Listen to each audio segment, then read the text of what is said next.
York. The subcommittee has focused intently on that threat in both open and closed hearings. It is utterly devastating to see more victims of this violence. Buffalo, our heart breaks for you.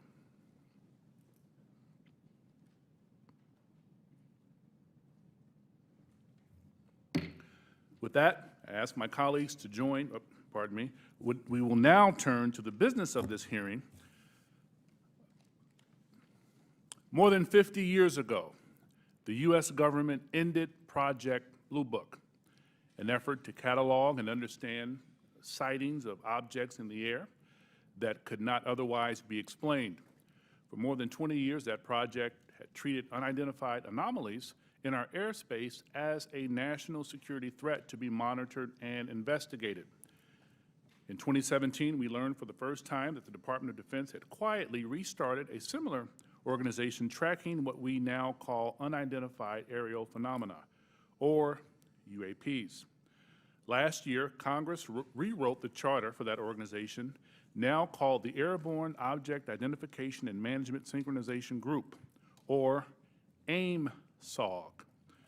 For short, today we will bring that organization out of the shadows. This hearing and oversight work has a simple idea at its core. Unidentified aerial phenomena are a potential national security threat, and they need to be treated that way. For too long, the stigma associated with UAPs has gotten in the way of good intelligence analysis. Pilots avoided reporting or were laughed at when they did. DoD officials relegated the issue to the back room or swept it under the rug entirely, fearful of a skeptical national security community. Today, we know better. UAPs are unexplained, it's true, but they are real. They need to be investigated, and many threats they pose need to be mitigated. Undersecretary Moultrie, Mr. Bray, thank you for coming today. First, we need you to update us on the status of AIM-SOG. The legislation creating it was passed in December. The deadline for implementation is fast approaching, but the group does not even have a named director. We need to know, sirs, the status of the organization and the obstacle to getting it up and running. Secondly, you have to convince the audience today, and most especially our military and civilian aviators, the culture has changed. That those who report UAPs will be treated as witnesses, not as kooks. Thirdly, you need to show us, Congress, and the American public whose imaginations you have captured. You are willing to follow the facts where they lead. You know, we fear sometimes that the DoD is focused more on emphasizing what it can explain, not investigating what it can't. I'm looking for you to assure us today that all conclusions are on the table. One final note, we are mindful today that AIM-SOG is not starting from scratch. This is the third version of this task force in DoD, and civil society groups like the Mutual UFO Network, Mr. Corbell and others have been collecting data on this issue for years. I hope you'll explain how you can leverage the knowledge and experience of our prior work on this matter to move the AIM-SOG along. The last time Congress had a hearing on UAPs was half a century ago. I hope that it does not take 50 more years for Congress to hold another, because transparency is desperately needed. I now turn to Ranking Member Crawford for comments he'd like to make. Thank you, Mr. Chairman. Honorable Moultrie and Mr. Bray, thank you for coming here today. We appreciate it. To begin the open dialogue between Congress and the executive branch on this important topic. While this topic evokes creative imaginations of many, aside from all the hype and speculation, there are important underlying issues posed by UAPs. Despite the serious nature of this topic, I have to say I'm more interested in our understanding of Chinese and Russian hypersonic weapon development, or understanding why this administration was so slow to share actionable intelligence with the Ukrainians. However, inasmuch as this topic may help us better understand unknown activities of Russia and China, I am on board. The intelligence community has a serious duty to our taxpayers to prevent potential adversaries such as China and Russia from surprising us with unforeseen new technologies. As overseers of the intelligence community, this committee has an obligation to understand what you are doing to determine whether any UAPs are new technologies or not, and if they are, where are they coming from? In general, the IC spends much of its time and resources trying to understand what we call known unknowns. When it comes to foreign nations' weapons systems and sensors, known unknowns are those features that we don't fully understand yet. The challenge associated with UAP is that they are completely unknown and require a more expansive collection and analysis effort. The intelligence community must balance addressing known threats to our national security with preventing technical surprise.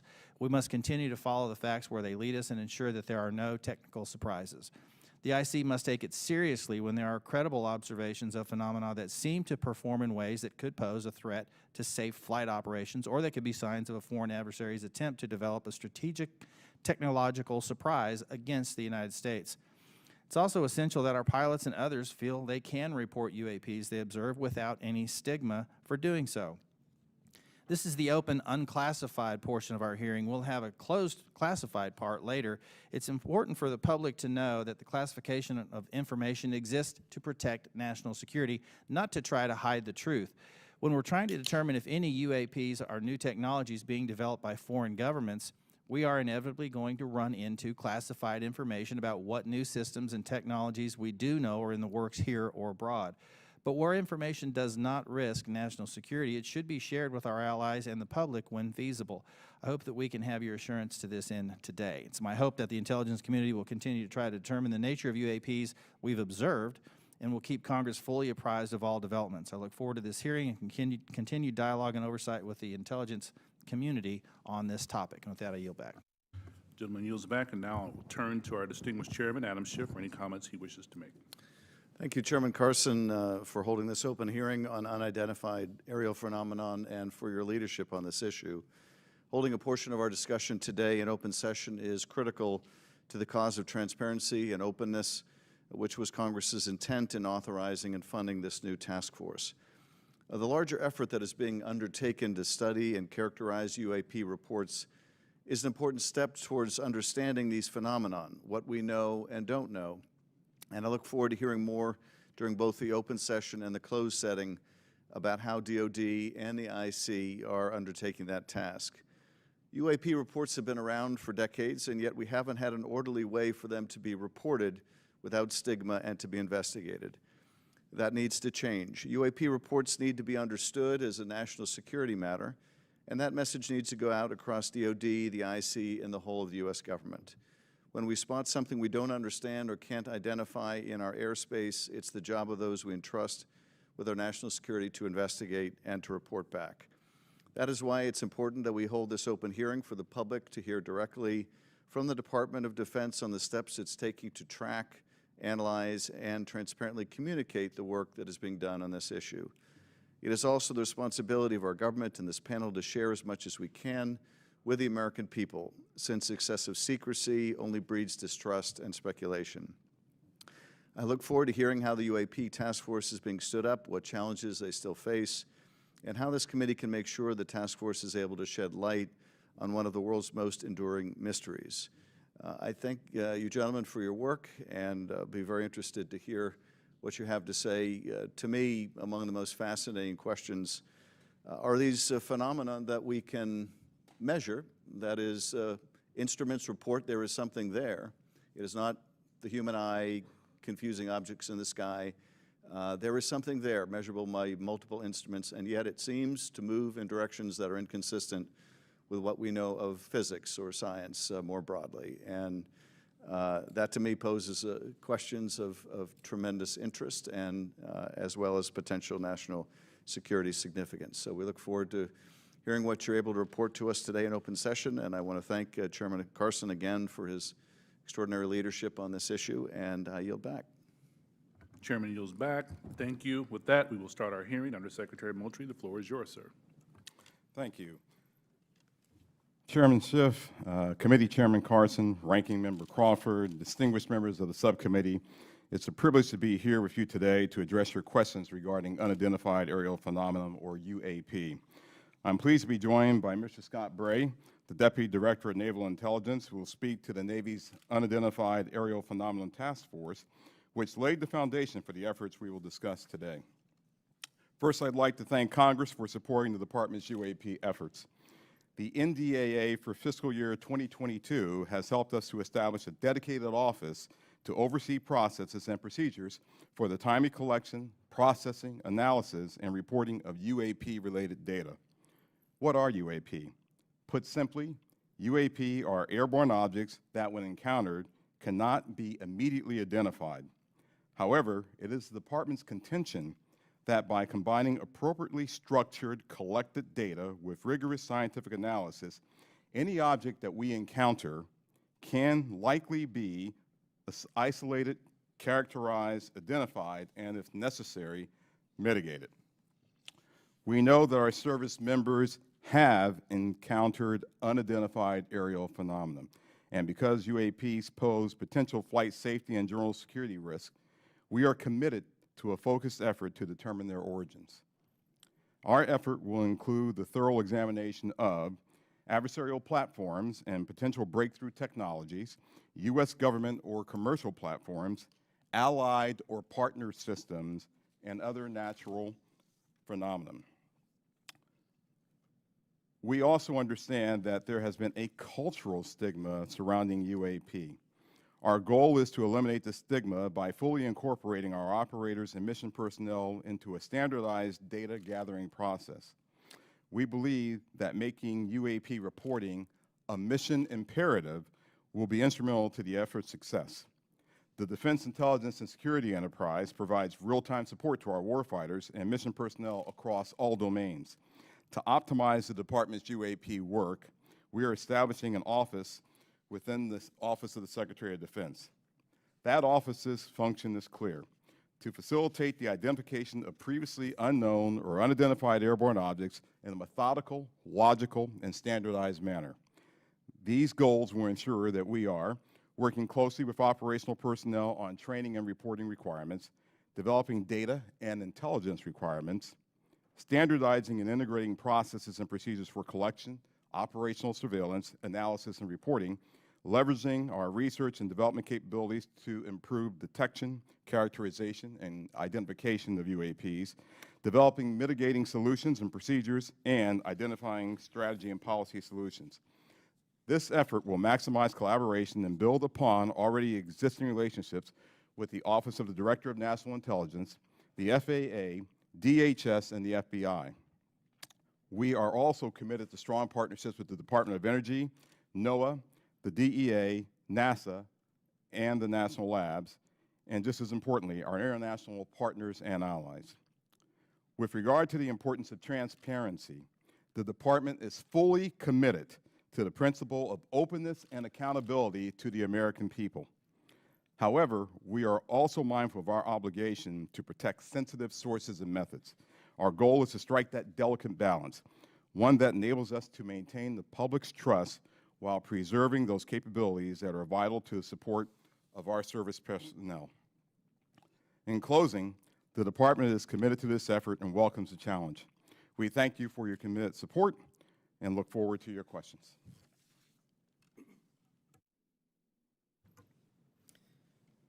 Chairman Schiff, Chairman Carson, Ranking Member Crawford, and committee members, thank you very much for the opportunity to be here today to highlight the ongoing work of the Department of Defense regarding unidentified aerial phenomena. Since the early 2000s, we have seen an increasing number of unauthorized and or unidentified aircraft or objects in military-controlled training areas and training ranges and other designated airspace. Reports of sightings are frequent and continuing. We attribute this increase in reporting to a number of factors, including our work to destigmatize reporting, an increase in the number of new systems such as quadcopters and unmanned aerial systems that are in our airspace, identification of what we can classify as clutter, mylar balloons and other types of air trash, and improvements in the capabilities of our various sensors to detect things in our airspace. Almost 2 years ago, in August of 2020, Deputy Secretary of Defense Nordquist directed the establishment of the Unidentified Aerial Phenomena Task Force within the Department of the Navy. The UAP Task Force was built on the foundation of the Navy's initial efforts to respond to the reports from our aviators on unidentified objects observed in our training ranges. The basic issues then and now are twofold. First, incursions in our training ranges by unidentified objects represent serious hazards to safety of flight. In every aspect of naval aviation, safety of our air crews is paramount. Second, Intrusions by unknown aircraft or objects pose potential threats to the security of our operations. Our aviators train as they would fight. So any intrusions that may compromise the security of our operations by revealing our capabilities, our tactics, techniques, or procedures are of great concern to the Navy and the Department of Defense. From the very beginning, we took these reports very seriously. We instituted a data-driven approach to the investigations where we could collect as much data as possible and use all available resources to analyze and make informed decisions on the best ways to address our findings. Our main objective was to transition UAP efforts from an anecdotal or narrative-based approach to a rigorous science and technology engineering-focused study. This data-driven approach requires input from a wide variety of sources. In the early stages, the task force worked to standardize the reporting mechanisms and processes to make it as easy as possible for personnel to report any engagement so that we were getting that wide range of reporting that we needed. We also spent considerable efforts engaging directly with our naval aviators and building relationships to help destigmatize the act of reporting sightings or encounters. And we worked with naval aviation leadership to provide additional equipment to record any encounter. Navy and Air Force crews now have step-by-step procedures for reporting on a UAP on their knee board in the cockpit and in their post-flight debrief procedures. The direct result of those efforts has been increased reporting, with increased opportunities to focus a number of sensors on any objects. The message is now clear. If you see something, you need to report it. And the message has been received. In fact, recently, I received a call from a senior naval aviator with over 2,000 flight hours. He called me personally from the flight line after landing to talk about an encounter that he had just experienced. Those were just the initial steps. We also made a concerted effort to assemble subject matter experts from across the Department of Defense and the intelligence community and other U.S. government agencies and departments. We forged partnerships with the research, development, and acquisition communities, with industry partners, and with academic research labs, and we brought many allies and international partners into our discussions on UAP. Additionally, subject matter experts from a wide variety of fields, including physics, optics, metallurgy, meteorology, just to name a few, have been brought in to expand our understanding in areas where we may not have organic expertise. In short, we've endeavored to bring an all-hands-on-deck approach to better understand this phenomena. So what have we learned so far? Any given observation may be fleeting or longer. It may be recorded or not. It may be observable by one or multiple assets. In short, there's rarely an easy answer. For example, let me share with you the first video that we have here today, which shows an observation in real time.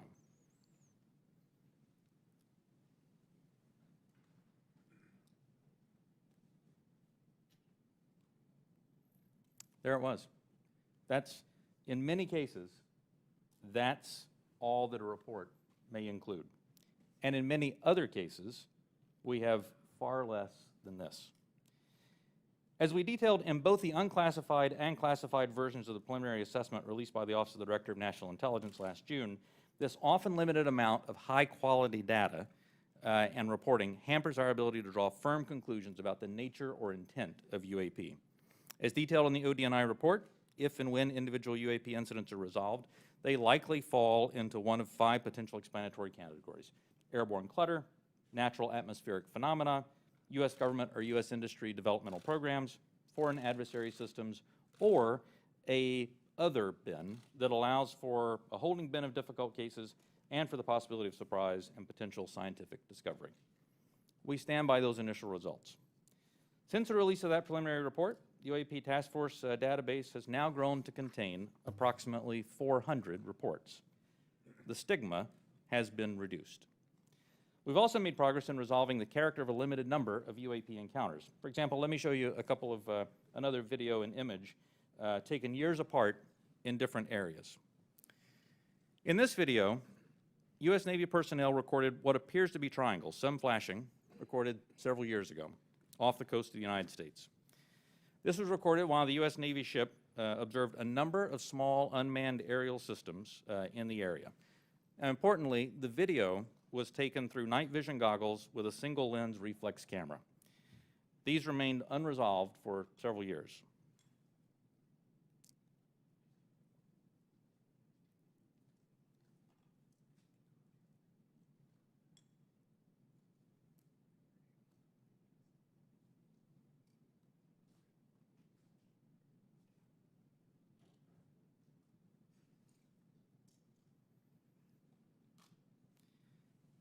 Several years later, and off a different coast, U.S. Navy personnel, again in a swarm of unmanned aerial systems, and again through night vision goggles and an SLR camera, recorded this image.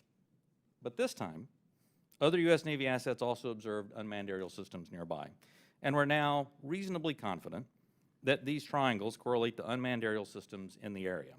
The triangular appearance is a result of light passing through the night vision goggles and then being recorded by an SLR camera. Now, I don't mean to suggest that everything that we observe is identifiable, but this is a great example of how it takes considerable effort to understand what we're seeing in the examples that we are able to collect. In this example, we accumulated sufficient data from 2 similar encounters from 2 different time periods in 2 different geographic areas to help us draw these conclusions. That's not always the case, though. We recognize that that can be unsatisfying or insufficient in the eyes of many. This is a popular topic in our nation, with various theories as to what these objects may be and where they originate. By nature, we are all curious and we seek to understand the unknown. And as a lifelong intelligence professional, I'm impatient. I want immediate explanations for this as much as anyone else. However, understanding can take significant time and effort. It's why we've endeavored to concentrate on this data-driven process to derive fact-based results. And given the nature of our business, national defense, we've had to sometimes be less forthcoming with information in open forums than many would hope. If UAP do indeed represent a potential threat to our security, then the capabilities, systems, processes, and sources we use to observe, record, study, or analyze these phenomena need to be classified at appropriate levels. We do not want potential adversaries to know exactly what we're able to see or understand, or how we come to the conclusions we make. Therefore, public disclosures must be carefully considered on a case-by-case basis. So what's next?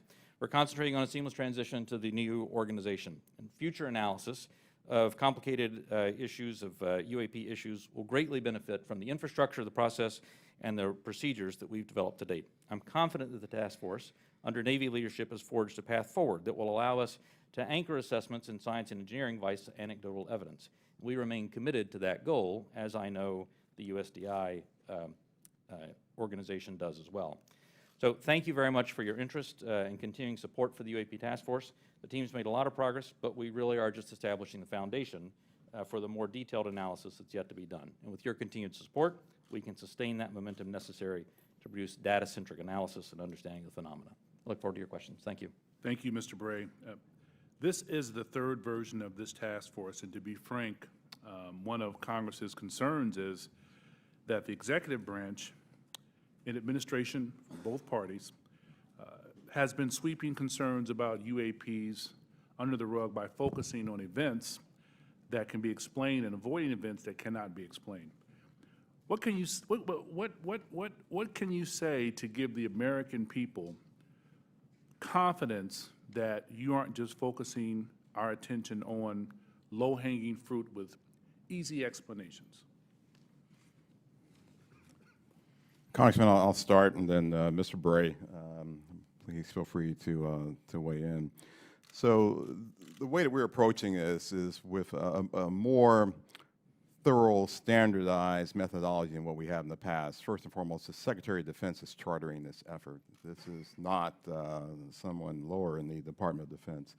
And he has assigned that task to the Office of Secretary of Defense, the Undersecretary for Intelligence and Security, that's me, because I'm responsible for looking at intelligence matters, I'm responsible for security matters. This is potentially both. So when you start concerning ourselves with the safety of our personnel, the safety of our installations and bases, there's no other higher priority than what we have than actually getting after this. And as you have stated, we have been assigned that task to actually stand up an office, the AIM-SOG, which I believe the name, sir, will likely change.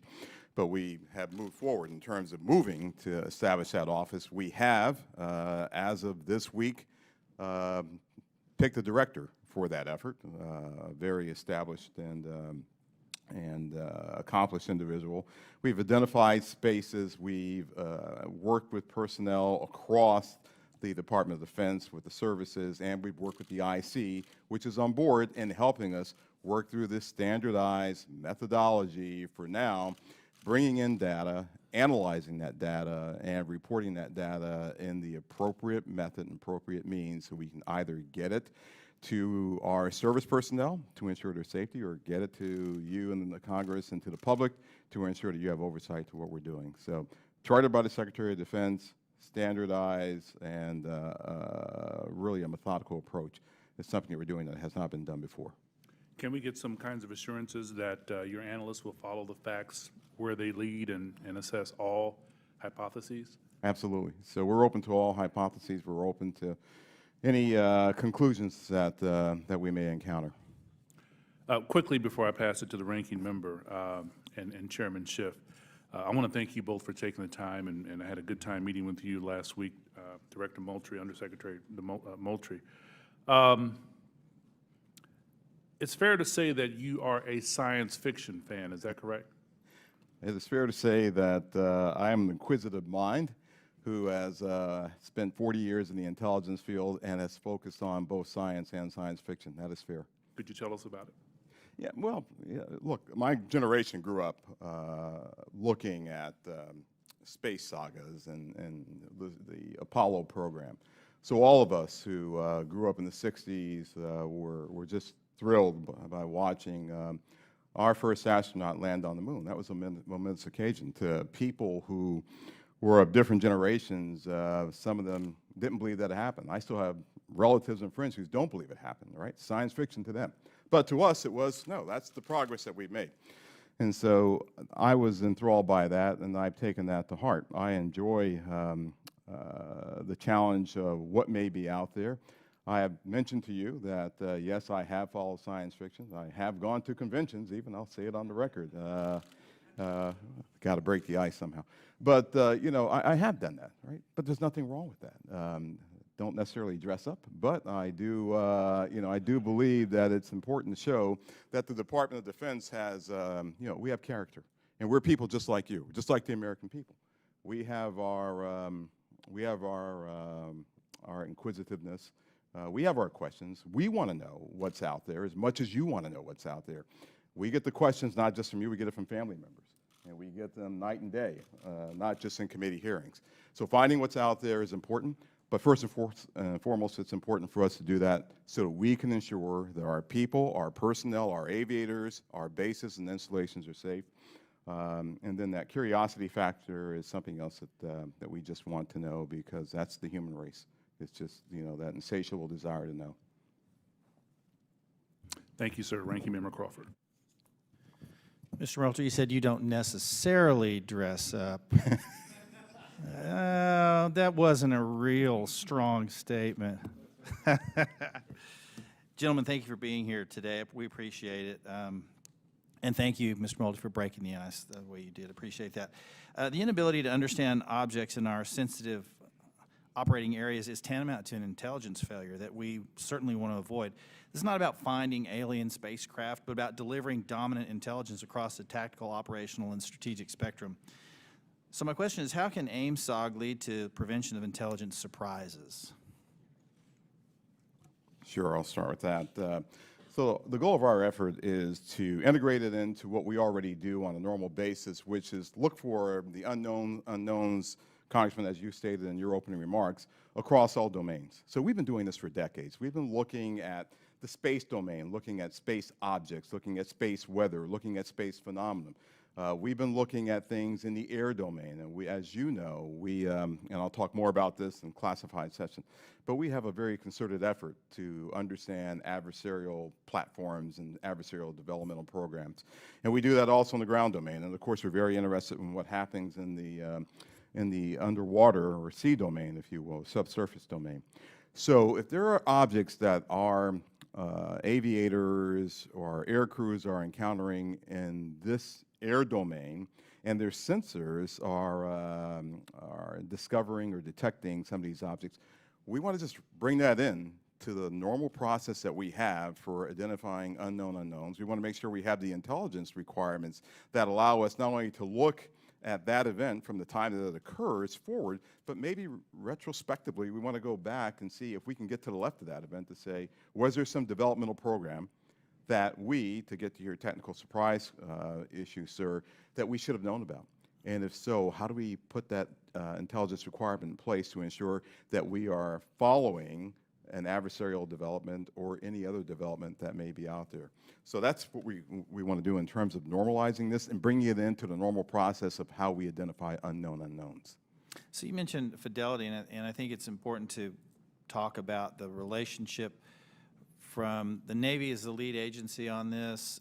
How do you interact with Space Force, Air Force to create that degree of fidelity? We're talking about sensors and so on, and I guess where I have some concerns that many of the images that we see commonly in this committee and even in open source, the resolution and the clarity that would allow a robust technical intelligence analysis is challenging.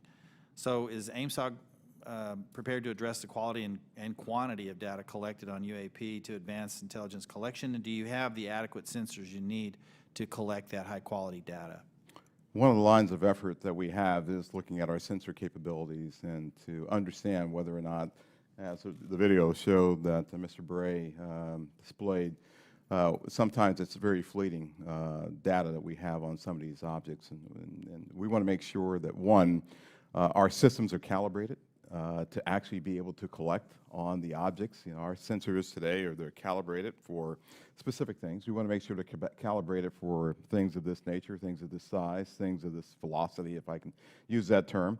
We want to make sure that once we have that data is stored in some standardized method that we can then extract and that we can feed into our system real time. So we do not want this to take some prolonged period of time for us to get that data. But our goal is absolutely to have that high fidelity information that we get from all sensors, and we want to be able to integrate that with what we may have off of ground-based sensors. So whatever we may have on a platform, whatever we may have on the ground, whatever we may have from other sensors that we may have in different domains, we want to be able to integrate that all and get this integrated picture as we would, as I said, with any other unidentified objects or things that we are tracking as a part of our normal intelligence responsibilities.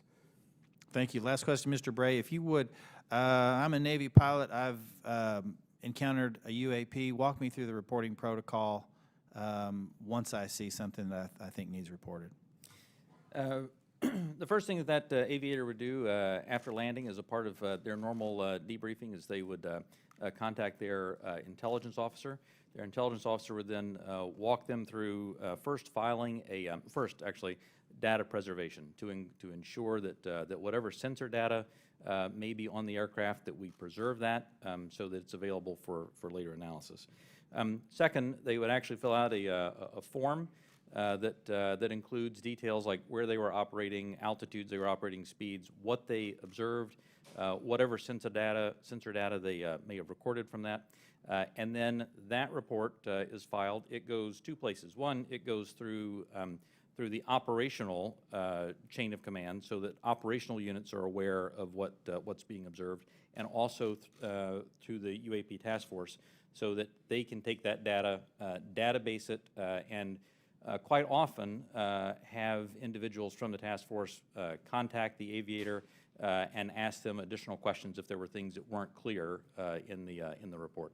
That then goes into a database where we begin to compare it with other observations that we have, again, comparing for locations, comparing for altitudes, speeds, shapes, if any RF emissions were detected from the platform, all of that, so that we can try to reach some conclusions on that. Thank you. Yield back. Gentleman yields back. Chairman Schiff. Thank you, Mr. Chairman. Mr. Bray, can you rerun that first image that looked like it was outside of a plane window?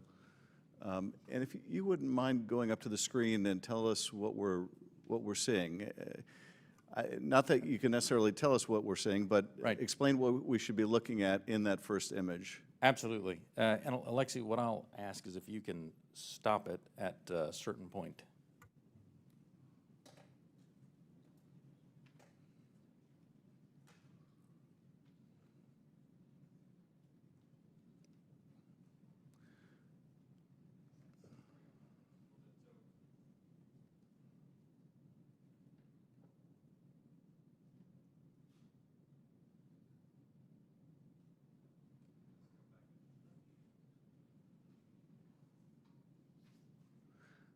And are we looking outside of a civilian aircraft window? Is that what we're looking at? You're looking outside a U.S. Navy F-18. Okay.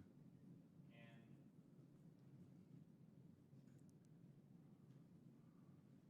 shows how difficult the analysis is. Go just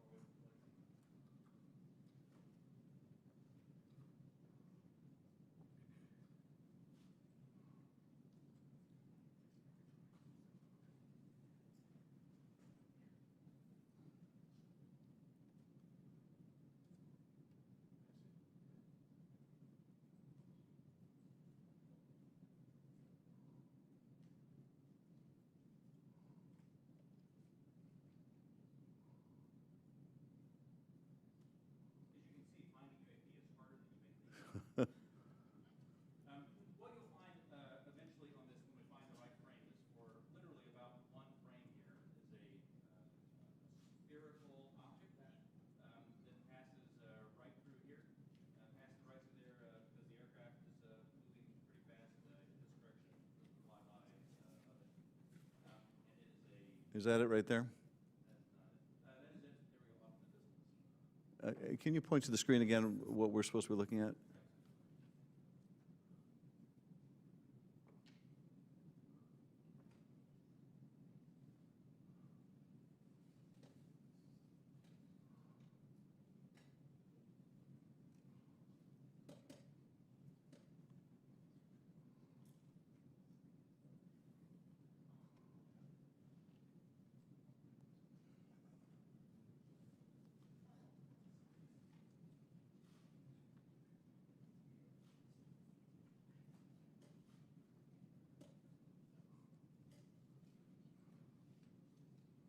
Is right. Okay, if you could stop that frame. That's not the one. No, it's not the one.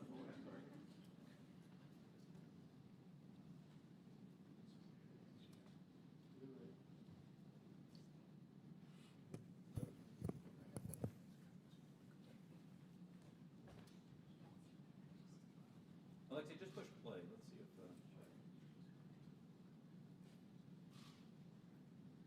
Here's what you'll see coming up right here is there it went. Now back up just a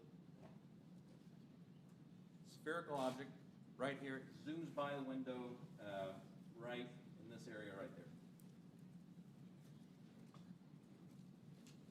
There we go.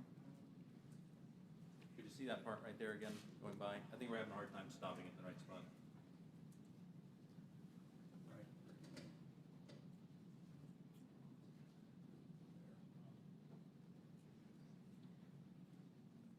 Okay. So as you can see, it's difficult, and I think a part of the issue here is the laptop we're working with is not as easy for stopping that video in the right spot. We'll describe what we have seen in that. What are we observing? What you see here is aircraft that is operating in a U.S. Navy training range that has observed spherical object in that area, and as they fly by it, they take a video. You see it looks reflective in this video, somewhat reflective, and it quickly passes by the cockpit of the aircraft. And is this one of the phenomena that we can't explain? I do not have an explanation for what this specific object is. And is this one of the situations where it is, that's the object that we're looking at right there? Thank you. And is this a situation where it was observed by the pilot and it was also recorded by the aircraft's instruments? We'll talk about the multi-sensor part in a later session. But in this case, we have at least that. In the Director of National Intelligence 2021 unclassified report, the ODNI reported 144 UAPs between 2004 and 2021, 80% of which were recorded on multiple instruments. And I take it, with respect to some of those, you had a pilot seeing them if it was observed by a pilot, Right. and you had multiple instruments recording it. So you really have three sensors, the human sensor and two technical sensors detecting the object, is that? For the majority of incidents that we had in the last year's report, the majority had multi-sensor data. When I talk about the 400 reports that we have now, that number will certainly go down because a lot of those new reports that we have are actually historic reports that are narrative-based. So that percentage will go down just as a factor of the fact that the destigmatization has resulted in more narrative reports. And that's the object we're looking at right there now, right? That's it right there. Okay. Last year's report also said that of those 144, 18 of them reportedly appear to exhibit unusual flight characteristics, appear to demonstrate advanced technology, and some of them appeared to remain stationary in winds aloft, move against the wind, maneuver abruptly, or move at considerable speed without discernible means of propulsion.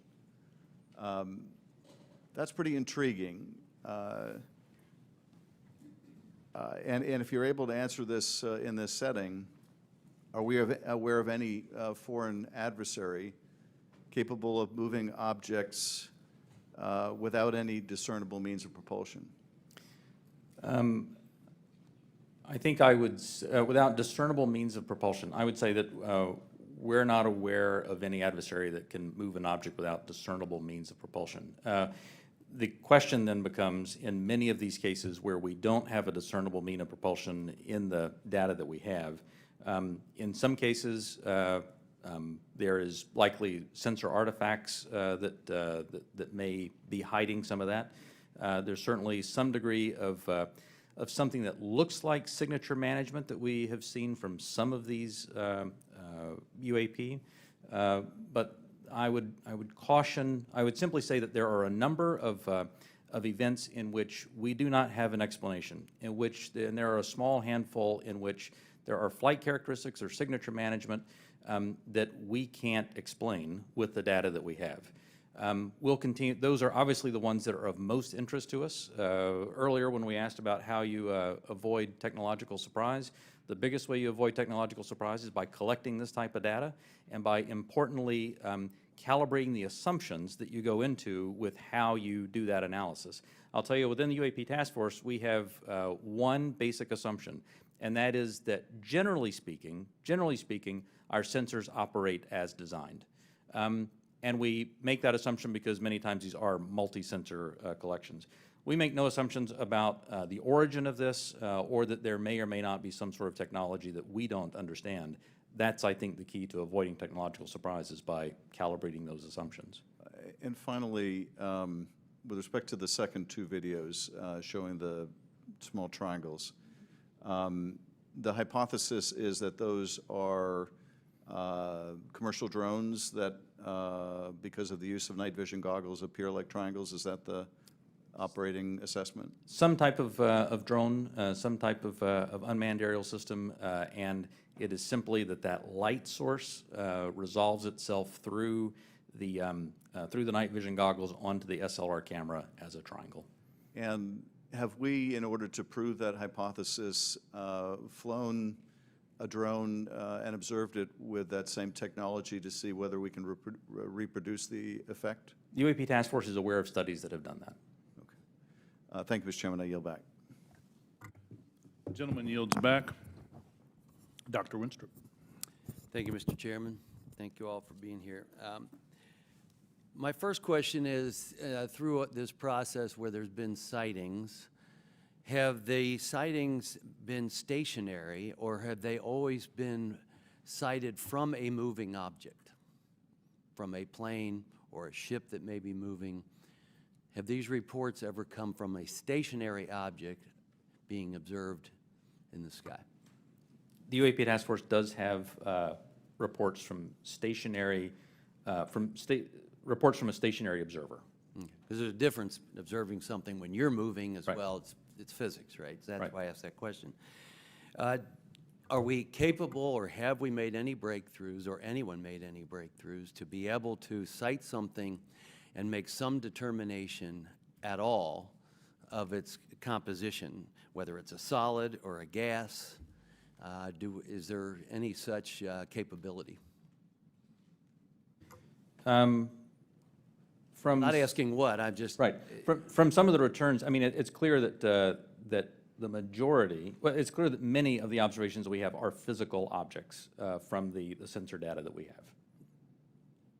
Well, gas is physical, is a physical object. It can be, and so, and you see where I'm going with this. I'm trying to determine what it is we're looking at. So if we can decide if something is a solid or a gas, and if there have been any conclusion on its capabilities, like its capabilities of movement, of turning, going, 180 degrees or 90-degree turn, anything along that line that we've been able to determine. Within the, and again, I should point out that, that there is not a single explanation for UAP. There are a lot of different things that are unidentified aerial phenomena. Basically, we really don't know much on that. That's all I'm trying to get at. And I'm pleased that you have protocol right now for our military, but are there any non-military reports coming forward of similar events, or is it all coming from military? The UAP task force has a very good working relationship with the FAA. They have very good working relationship with other parts of the U.S. government so that we can ingest reports from Do we have from any those sources. reports non-military? Yes. Thank you. That's my question. And do we need to put out protocol for civilians that may be in that arena, like through FAA? Do you think that would be appropriate and helpful? I think standardized reporting, without a doubt, is key to helping us get to ascertain what some of these are. I think it would be important as well. There are other people besides the U.S. that have had these experiences and reported them? Is that correct? There are, that's correct. Is it all of our allies, or is it allies and adversaries? What have we learned publicly? So some of that, I think, sir, we'll save for closed session. Well, that goes to my next question. Publicly, have others made anything which would not have to be considered closed? I don't want you to answer what they've said necessarily. Allies have seen these. China has established its own version of a UAP task force, so clearly a number of countries have observations of things in the airspace that they can't identify. And do we share data with some, with all? Are they sharing with us? We share data with some, and some share data with us. But not necessarily all that have publicly reported something? That's correct. Okay. And I think that's an important thing, and for the other session, actually, that we don't discuss that now. Because, obviously, something like this can be a national security challenge for us, no doubt about it. If they're developed by an adversary through some breakthrough technology, they can be very disruptive to our military actions, or at least serve as a distraction. So my caution would be careful who we share our data with, and don't necessarily trust some of the data we may get from someone else. And with that, I yield back. Gentleman yields back. Mr. Himes. Thank you, Mr. Chairman.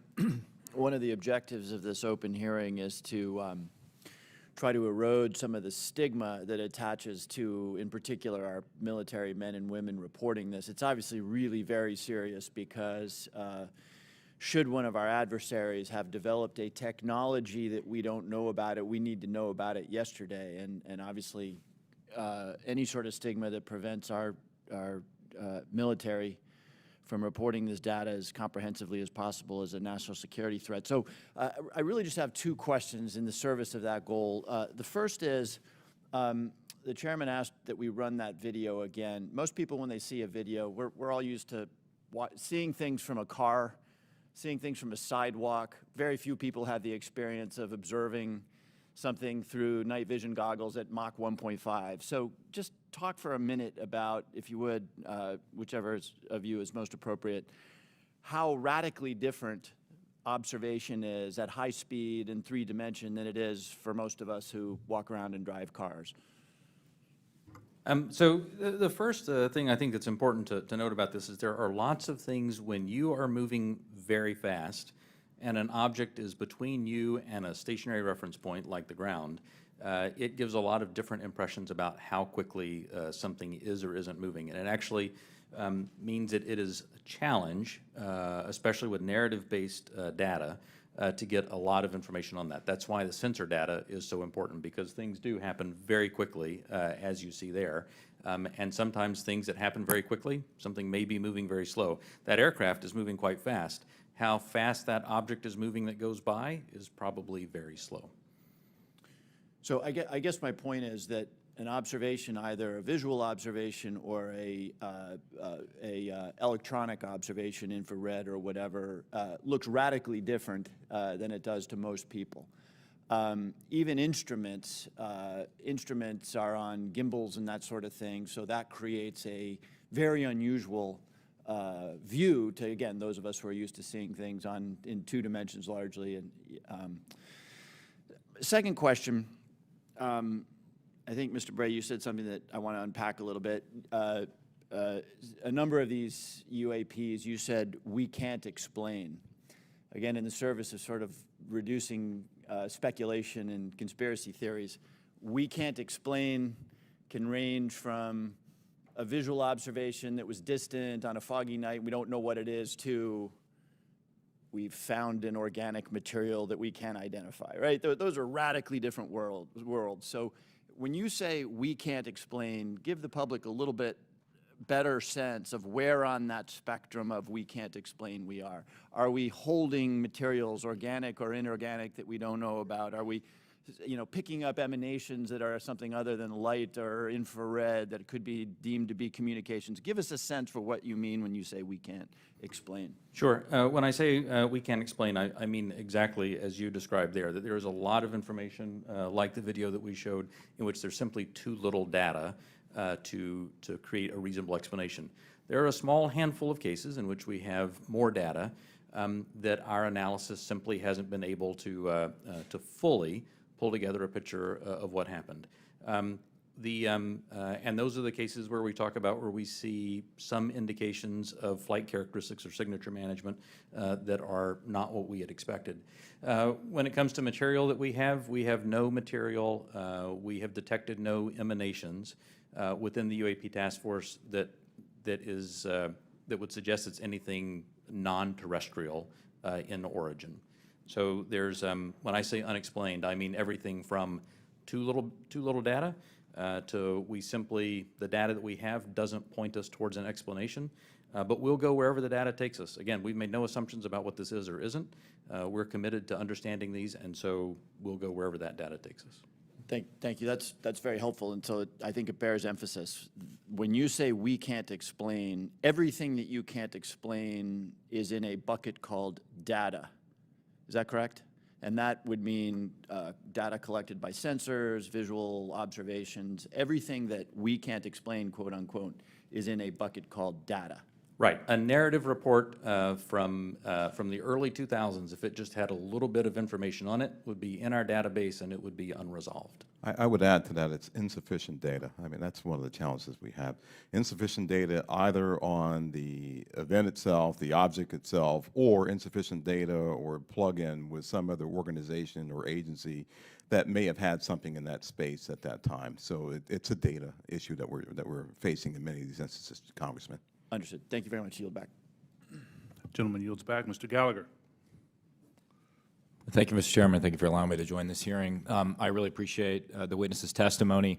Mr. Moultrie, as the chairman mentioned, DoD had an initiative to study UFOs in the 1960s called Project Blue Book. It's also been well reported in our briefing and in other places that we have more recent projects, specifically ATIP. Could you describe any other initiatives that the DoD or DoD contractors have managed after Project Blue Book ended and prior to ATIP beginning? Did anything also predate Project Blue Book? So I can't speak to what may have predated Project Blue Book. I mean, of course, there's Roswell and all these other things that people have talked about over the years. I'm familiar with Blue Book. I'm familiar with ATIP. I haven't seen other documented studies that have been done by DoD in that regard. So you're not aware of anything in between Project Blue Book and ATIP? I'm not aware of anything that's official that was done in between those two. Okay. Hasn't been brought to my attention. Okay. Additionally, are you aware of any other DoD or DoD contract programs focused on UAPs from a technological engineering perspective? And by that I mean, are you aware of any technology initiatives focused on this topic other than initiatives focused on the individual case investigations? I am not aware of any contractual programs that are focused on anything related to this other than what we are doing in the Navy Task Force and what we are about to launch in terms of our effort. Same question for you, Mr. Bray. Same answer, not aware of anything outside what we are doing in the UAP task force. So just to confirm, you're not aware of any technology or engineering resources that have been focused on these efforts besides what we've mentioned today? Once again, I'll say no contractual or programmatic efforts that are involved. The reason why I qualify it that way, let me qualify it that way.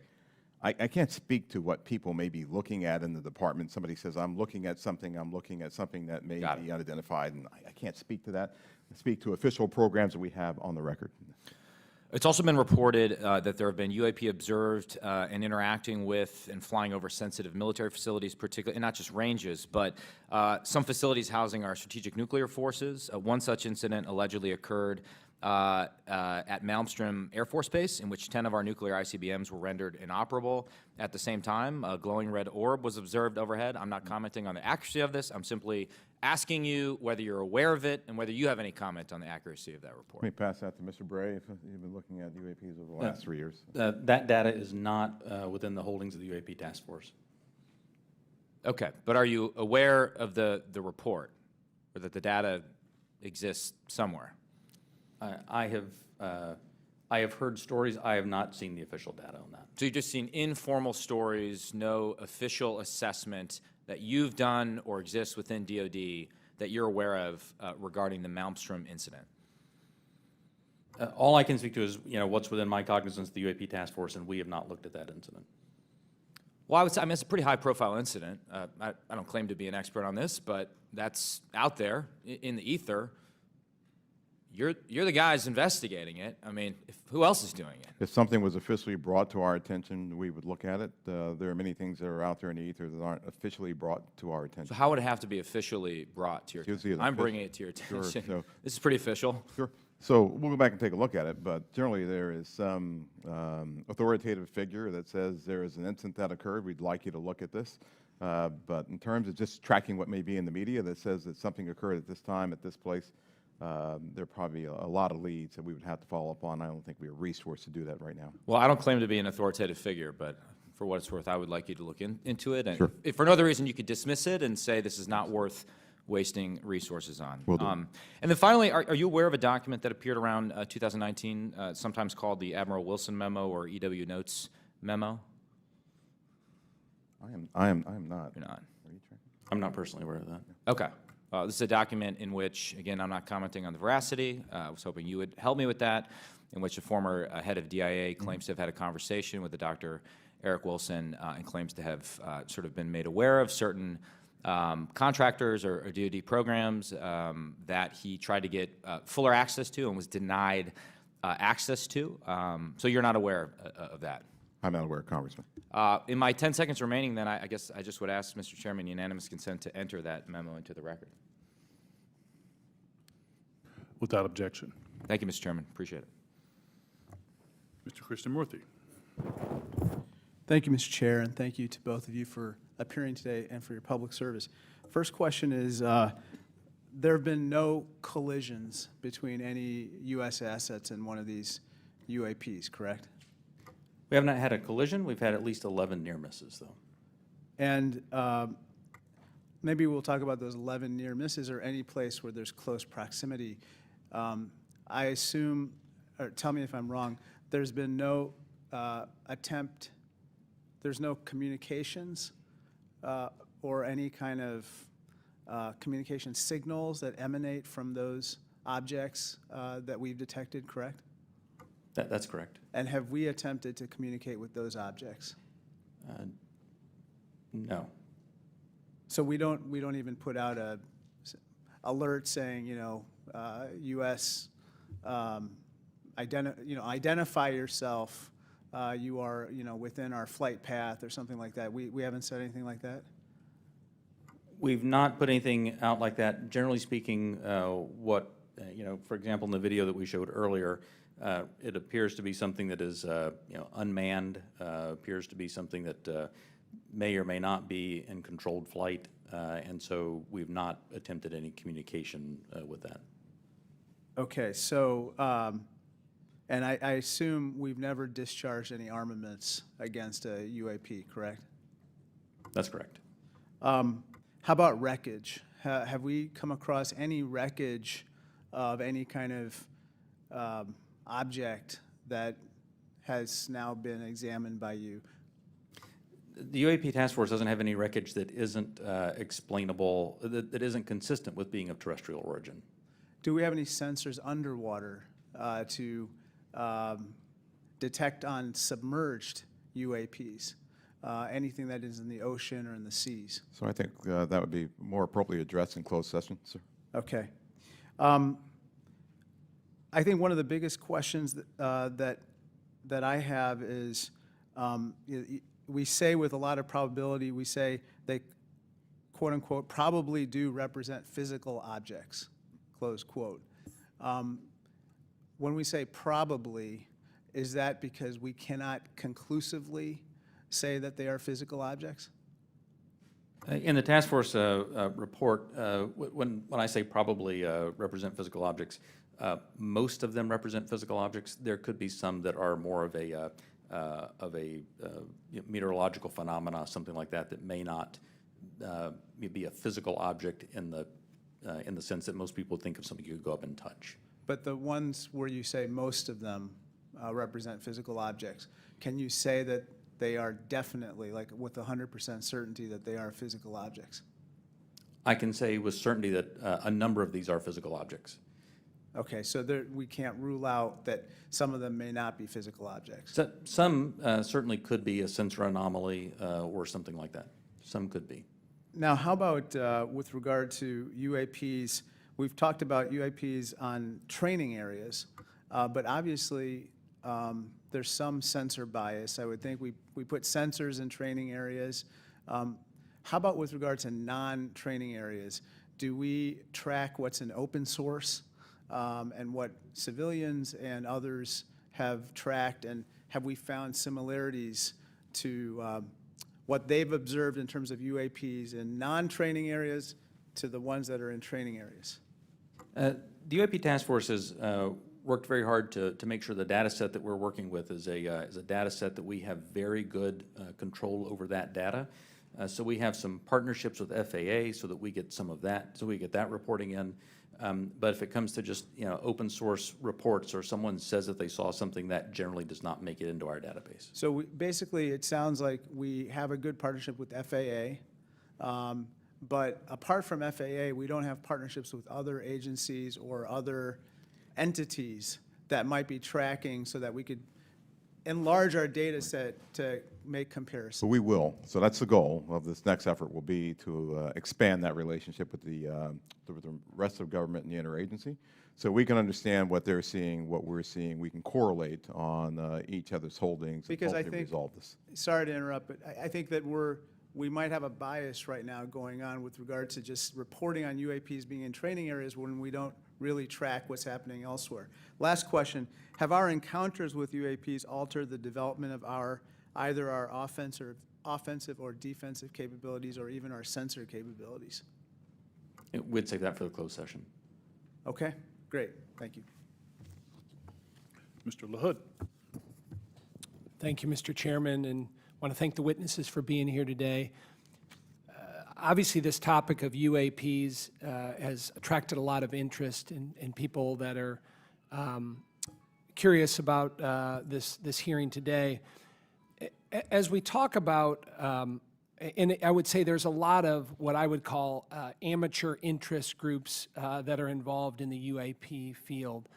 My question is, when there are unsubstantiated claims or manufactured claims of UAPs or kind of false information that's put out there, what are the consequences for people that are involved with that or groups that are involved with that? So one of the concerns that we have is that there are a lot of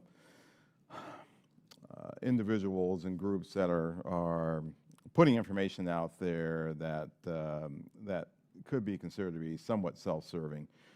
We're trying to do what's in the best interest of, one, the Department of Defense, and then two, what's in the best interest of the public, to ensure that we can put factual-based information back into the mainstream and back into the bloodstream of the reporting media that we have, so people understand what's there. It's important because we are attempting, as this hearing has drawn out, to understand, one, what may just be natural phenomenon, two, what may be sensor phenomenology or things that were happening with sensors, three, what may be legitimate counterintelligence threats to places that we have or bases or installations, or security threats to our platforms. And anything that diverts us off of what we have with the resources that have been allocated to us, send us off in these spurious chases and hunts that are just not helpful. And they also help, they also contribute to the undermining of the confidence that the Congress and the American people have that we are trying to get to the root cause of what's happening here, report on that, and then feed that back into our national security apparatus so we are able to protect the American people and our allies. So it is harmful, it is hurtful, but hopefully if we get more information out there, we'll start to lessen the impact of some of those spurious reports. So just taking that a step further, so that misinformation, false narratives, manufactured, so what are the consequences? Are there legal consequences? Are there examples that you can give us where people have been held accountable by this misinformation or disinformation? I can't give you, any examples where somebody's been legally held liable for putting something out there, but Well, I guess what's the deterrent from people engaging in this activity? I don't know. I don't have that answer. That's something that, welcome the dialogue with Congress to talk about that with the members who, help legislate those laws to say what should be the legal ramifications that we could use to potentially hold individuals accountable, whether it be citizens or information that might be injected into our media by other forces or other countries, if you will. And in terms of DOD's review and analysis in this field, I mean, is there a standard in place when it comes to UAPs? I mean, is there any guidance you look to that's codified in law or otherwise within DOD that kind of sets out the standards for UAPs and what to look for? I think that's part of what the group that we're standing up now will be chartered to do. We're actually, from my organization, we'll be looking at policy and standards that we have to come to you and work with you to actually put in place and promulgate across our government. Thank you. I yield back. Gentleman yields back. Mr. Welch. Thank you. I'm going to follow on the line of questions from Mr. LaHood. Gentlemen, what seems incredibly difficult for you is that there's two almost competing but different narratives. One is no one knows whether there's extraterrestrial life. It's a big universe, and it would be pretty presumptuous to have a hard and fast conclusion. And then if there is, it's not beyond the realm of possibility that there is some exploration coming here. And that underlies a lot of the reports you get. I think Mr. LaHood was asking about that. People think there must be extraterrestrial life, and it's not at all beyond the pale that there would be a visit here.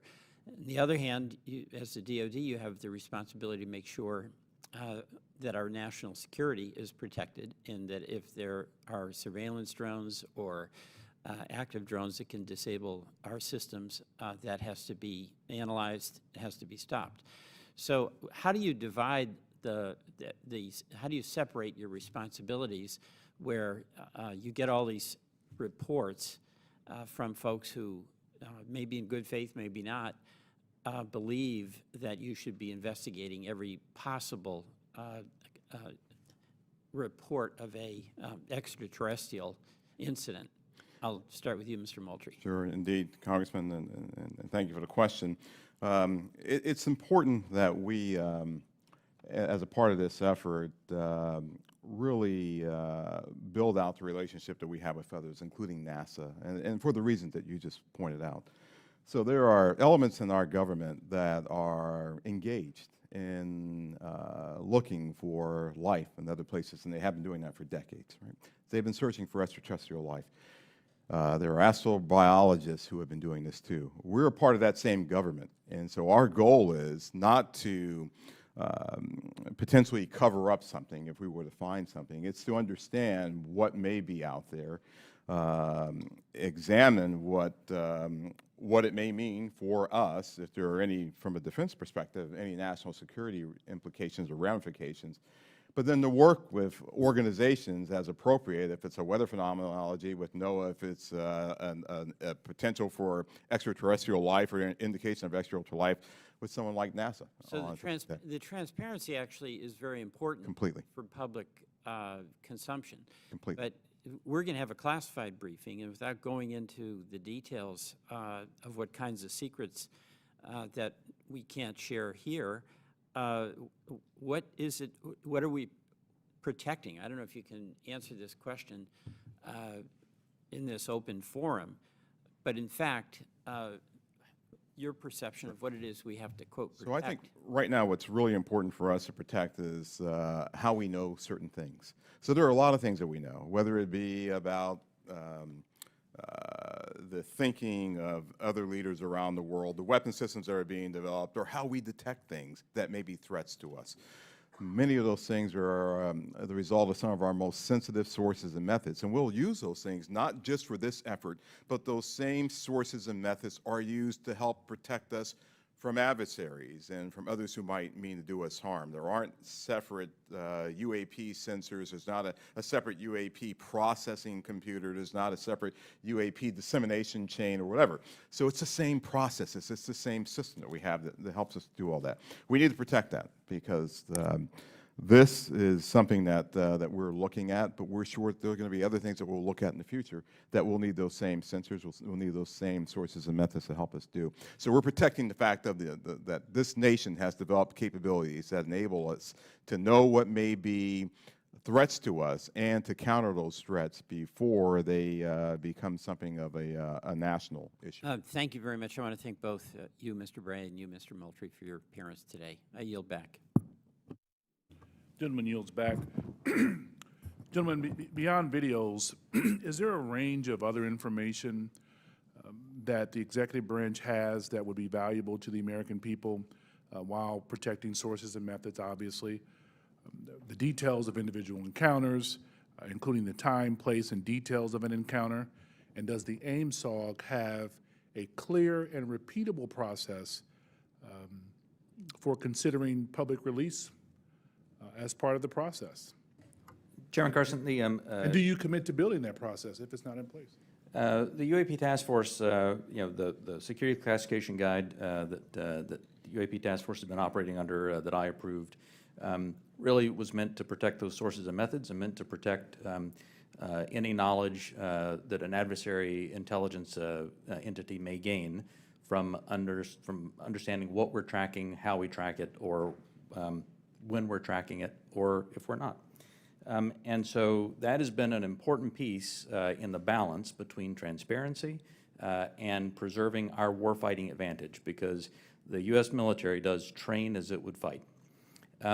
What I will commit to is, at least for that material that's under my authority as the Deputy Director of Naval Intelligence, for information that we have when it does not involve sources and methods, and when we can, with a reasonable degree of confidence, determine that it does not pose a foreign intelligence or national security threat, and it's within my authority to do so, I commit to declassifying that. So I believe very much in the transparency of this, and we work very hard to balance that with our national security needs. And I'll just add, Congressman, just over the last 3-4 months, I think that the intelligence community and the national defense apparatus have disclosed more information on various events than it has in probably the previous 10 years. You have our commitment to work closely with the Director of National Intelligence and others in the declassification and downgrading of intel apparatus to ensure that we can get whatever information that we can out to the American people and to the public writ large. Greatly appreciated, sir. Ranking Member Crawford. Thank you, Mr. Chairman. Representative Stefanik is en route, I believe, just real quickly, but in the interim, if I could, if you'll indulge me, I just have a couple of real small questions. One is, do we have an example? Can you cite a specific example of an object that can't be explained as having been human-made or natural? I mean, the example that I would say that that is still unresolved, that I think everyone understands quite well, is the 2004 incident from Nimitz. We have data on that, and it simply remains unresolved. Does not mean it resolves to being something, right, that is easily explainable or well, obviously it resolves to being something that is difficult to explain. But I can't point to something that definitively was not man-made, but I can point to a number of examples in which remain unresolved. Gotcha. With regard to videos that have appeared in open source channels, for example, the Tic Tac video, does AIMSOG maintain control of videos, and how do you prevent leaks of potentially classified videos or other material? So the AIMSOG, as we establish that organization, we will have a process for classified and compartmented holdings, and we will find a way of getting positive control over those. We have our sensitive access programs and special access programs that allow us to put what we call SAPs around things, and then there's controlled access programs that allow us to put caps around things. So we'll have that in place. Our goal will be ensuring that we're sharing that with the appropriate analysts and the appropriate exploiters, if you will, who can look at that data too. What we don't want to do is bring something into a DoD database or a DoD holding and then have so many wrappers around it, it's not available to those who really need to look at it and to exploit it. And that's one of the reasons that we're establishing relationships with the interagency, with the IC and others to be able to do that, sir. But we will do our best to maintain positive control over the materials that we have within our holdings. Thank you. Chairman Schiff. Thank you, Mr. Chairman. Just going back to the 2021 report, you know, under the category of UAP appear to demonstrate advanced technology, those 18 incidents in which some of the UAP appear to remain stationary, winds aloft, move against the wind, maneuver abruptly, or move at considerable speed without discernible means of propulsion. It goes on to say, in a small number of cases, military aircraft systems processed radio frequency energy associated with UAP sightings. I couldn't tell from that whether that small number of cases was a part of the subset of 18. That is, among the 18 which appeared to move with unusual pattern or flight characteristics, did some of those also emit radio frequency energy? I would have to check with our UAP task force on that. I believe, without getting into specifics that we can do in the closed session, at least some that we have detected RF emissions from were not behaving oddly otherwise. And the significance of measuring that radio frequency energy is what? That we suspect that this was some form of aircraft in which there were radio transmissions? The biggest thing that you're looking for there is any indication of an effort to jam whatever sensors that we may have looking at it. But I would also add to that radio frequency, as you know, Congressman, is used to control various platforms too. So the fact of emanations coming off of any platform, whether it be a UAV or another platform, could be radio frequency activity related to that entity transmitting out or something transmitting to that platform. And of course, we have a sensitivity with our airborne platforms of picking it up, which is one of the reasons that we try to prevent people from using their cell phones on airplanes and things like that. It's very sensitive to RF emanations. So that's a part of what we'll be looking at in the AIMSOG. What is this? Is this something that we can collect on, and can we start to characterize the signaling environment around the emanations that may be coming off of some of these UAPs?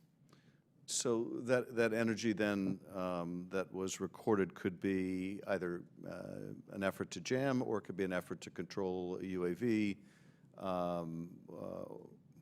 or any other communication with that craft. I would say that's accurate. Right. Thank you, Mr. Chairman. Thank you, Chairman. As the ODNI report makes clear, one possible explanation for UAPs is that we are detecting U.S. aircraft, either secret air programs or even test prototypes.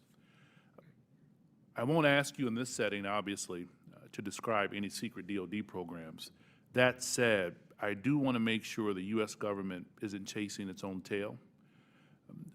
Firstly, do you have a clear and repeatable process to check with compartmented programs about whether a UAP sighting is attributable to a U.S. aircraft? Secondly, does the AIMSOG staff have the clearances and read-ons that they need to investigate all of these incidents? And thirdly, when your staff cannot be read on, are your questions to those who are read on even being answered? So I'll start, and then I'll pass that to Mr. Bray. So we're very conscious of the potential blue-on-blue issue or U.S. on U.S., and so we've established relationships with organizations and entities that are potentially flying or developing platforms for their own interests, if you will. And our goal is to continue, and we have a repeatable process. I think we've had that process for some time, to deconflict activities that we may have to ensure that we are not potentially reporting on something that may be a developmental platform or a U.S. operational platform that is performing either testing or performing a mission. So we will have that in place. We've already had those discussions with organizations and entities. We want to ensure that we're protecting their equities. We want to ensure that we're protecting their sources and methods while also getting at what we have here. We want to be able to deconflict those. Absolutely. The UAP Task Force has had a process in place to work with other elements of the Department of Defense and other elements of the government to ensure that that there is an as simple a way as possible to deconflict those. And when we reference that in the report, I should say that we were simply accounting for the fact that there could possibly be one or two data points that had leaked through, but we were quite confident that was not the explanation. How are you all liaisoning with Space Command? Specifically, how are you partnering with the parts of the U.S. Space Command responsible for space domain awareness? And how, if at all, are you partnering with the Space Force to analyze UAPs? The UAP Task Force has a very good relationship with Space Force, as it does with the rest of the Department of Defense. We have pulled analysts in from Space Force to ensure that that we're availing ourselves of that expertise, as well as any other material they may have that would be helpful. And Congressman, as you know, Space Force and Space Command, they have responsibility for space domain awareness. So what we've done, we coordinated with Space Force, we coordinated with their J2, and she is on board in terms of helping us plug into what they have and for us to have this interactive exchange of information and data. And we're doing that with all the services, not just with Space Force or Space Command. Thank you, sir. Ranking member, any additional questions? All right, Chairman Schiff. All right, with that, I want to thank you all for taking the time out. I also want to thank my colleagues on both sides of the aisle for participating in this very historical and important hearing. I think it's one of the few times we can demonstrate some degree of bipartisanship around UAPs and UFOs, so I love it. Appreciate it. Thank you. And we will see you all. We will recess this hearing for the moment and return